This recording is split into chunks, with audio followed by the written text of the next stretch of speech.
September 14 ശനിയാഴ്ച, വിശുദ്ധ കുരിശിൻ്റെ മഹത്വത്തിൻ്റെ തിരുനാൾ. യോഹന്നാൻ 3:13 മുതൽ 17 വരെ വാക്യങ്ങൾ. മാർട്ടിൻ സ്കോർസെസി സംവിധാനം ചെയ്ത 1988 റിലീസായ ഇതിഹാസ മതപരമായ ഒരു ചിത്രമാണ് the last temptation of Christ. 1955 ഇതേ പേരിൽ നിക്കോസ് ഹസൻസാക്കിസ് ഒരു വിവാദ നോവൽ എഴുതിയിരുന്നു. അതിൻ്റെ ചലച്ചിത്ര ആവിഷ്കരണമാണ് the last temptation of Christ. യേശു ക്രിസ്തുവിൻ്റെ ജീവിതത്തിലുണ്ടായ ഭയം, സംശയം, വിഷാദം, വിമുഖത, മോഹം തുടങ്ങി പ്രലോഭനങ്ങളുടെ വിവിധ രൂപങ്ങളോടുള്ള അദ്ദേഹത്തിൻ്റെ പോരാട്ടമാണ് ഇതിൽ ചിത്രീകരിക്കുന്നത്.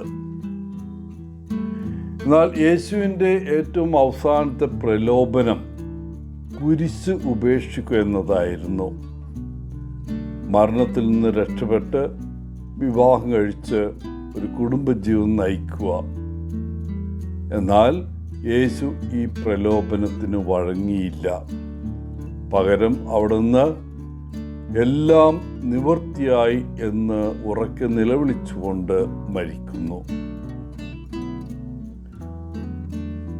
ബൈബിളിലെ തിരുവെഴുത്തുകളുടെ എല്ലാം ഒരു സംഗ്രഹമുണ്ടെങ്കിൽ അത് ഇന്നത്തെ സുവിശേഷ ഭാഗമായിരിക്കണം. പ്രത്യേകിച്ച് യോഹന്നാൻ്റെ സുവിശേഷം 3:16.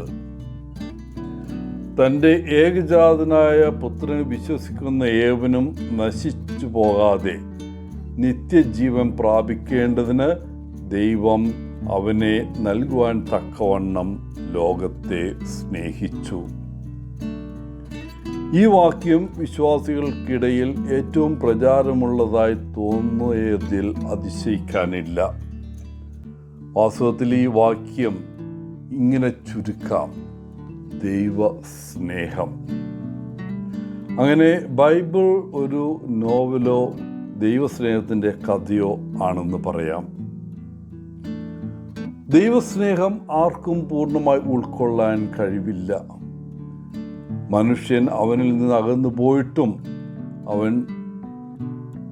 അവനെ സ്നേഹത്തോടെ പിന്തുടരുന്നത് തുടർന്നു. എന്നിട്ടും മനുഷ്യൻ തൻ്റെ വിമത വഴികളിൽ പോയി. അതിനാൽ അവൻ തൻ്റെ ഏകജാതനെ അയച്ച് പീഡകൾ അനുഭവിക്കുവാനും കുരിശിൽ മരിക്കാനും, അങ്ങനെ സ്നേഹത്തിൻ്റെ ആത്യന്തിക പ്രകടനമാണ് കുരിശ്.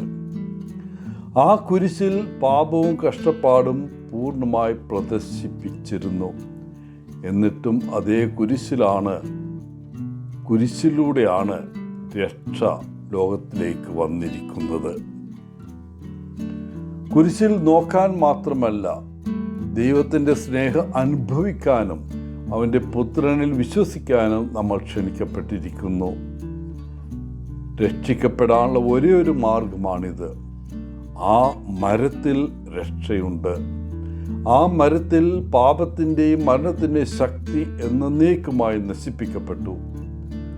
അതുകൊണ്ടാണ് ഇന്ന് ലോകം എന്തുമാത്രം കഷ്ടപ്പാട് അനുഭവിച്ചാലും, നാം ഏത് അവസ്ഥയിലായിരുന്നാലും, എന്തു വേദനയോ ദ്രോഹമോ അനീതിയോ നാം അനുഭവിക്കേണ്ടി വന്നാലും ദൈവസ്നേഹം വിജയിക്കും. ക്രിസ്തുവിൻ്റെ കുരിശ് നിമിത്തം മനുഷ്യരാശിക്ക് പ്രത്യാശയുണ്ട്. ലോകത്തിന് പ്രതീക്ഷയുണ്ട്. എനിക്കും നിങ്ങൾക്കും പ്രതീക്ഷയുണ്ട്. ദൈവത്തിൻ്റെ സ്നേഹം വളരെ വളരെ വലുതായതുകൊണ്ടാണ് എല്ലാവരും സ്വർഗത്തിലേക്ക് ഉയർത്തപ്പെടുകയും പിതാവുമായി വീണ്ടും ഒന്നിക്കപ്പെടുകയും ചെയ്യുന്നതിനായി അവൻ തൻ്റെ ഏകപുത്രനെ പീഡകൾ അനുഭവിക്കാനും മരിക്കാനും നൽകി.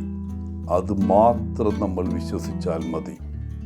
പ്രിയപ്പെട്ടവരെ, വിശുദ്ധ പൗലോസിനെ പോലെ നമ്മുടെ കർത്താവായ യേശുക്രിസ്തുവിൻ്റെ കുരിശിലല്ലാതെ നമുക്ക് മറ്റൊന്നിലും അഭിമാനിക്കേണ്ട. എല്ലാവർക്കും ഇന്നത്തെ തിരുനാളിൻ്റെ മംഗളങ്ങൾ നേർന്നുകൊണ്ട് ഒത്തിരി സ്നേഹത്തോടെ പോളച്ചൻ CSSR ഫ്രം കേരള.